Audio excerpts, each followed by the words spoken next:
తెలంగాణ అసెంబ్లీలో జరిగిన గందరగోళంపై మాజీ మంత్రి తలసాని ఆగ్రహం వ్యక్తం చేశారు. జగదీష్ రెడ్డిని ఇబ్బంది పెట్టే ప్రయత్నం చేశారని అన్నారు.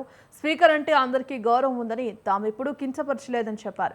జగదీష్ రెడ్డిని సస్పెండ్ చేయాలని అనడం సరైంది కాదని చెప్పారు.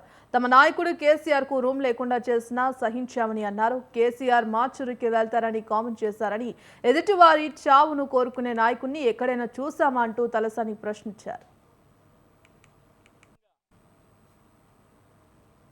ప్రతిపక్ష నాయకులైనటువంటి కేసీఆర్ గారికి ఛాంబర్ లేకుండా చేసిన ఆ అవమానాన్ని మేము భరించినాం. మీరు చూసినారు, ఈ యొక్క శాసనసభ సమానమైనటువంటి అక్కడ అధికార పక్షానికి గాని ప్రతిపక్షానికి గాని, ఇక్కడ ముఖ్యమంత్రి ఛాంబర్ గాని, ఇక్కడ ప్రతిపక్ష నాయకుని ఛాంబర్ గాని గౌరవప్రదంగా ఉన్న అవమానపరిచారు.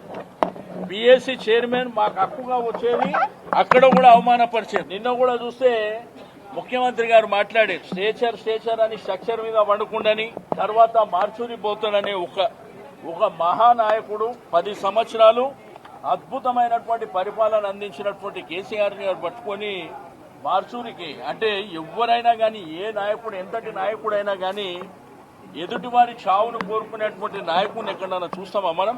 ఈ రోజు ఏంటంటే ప్రతిదీ డైవర్షన్ పాలిటిక్స్.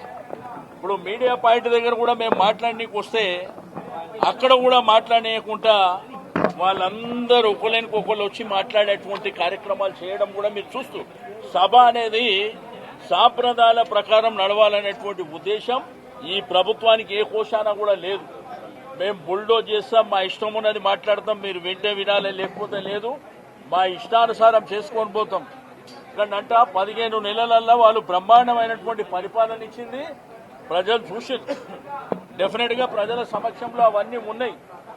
కానీ మా హక్కుగా వచ్చినటువంటిది అంటే అధికార పక్షం మాట్లాడినాక ప్రతిపక్షం అవకాశం ఇచ్చినటువంటి స్పీకర్ గారు అవకాశం ఇచ్చినప్పటికీ వారు జగదీశ్వర్ రెడ్డి గారు మాట్లాడేటప్పుడు ప్రతిసారి ఇబ్బంది పెట్టేటువంటి ప్రయత్నం జరిగింది. మీరు చూసారు, మా ప్రతిపక్ష నాయకులైనటువంటి కేసీఆర్ గారికి ఛాంబర్ లేకుండా చేసినా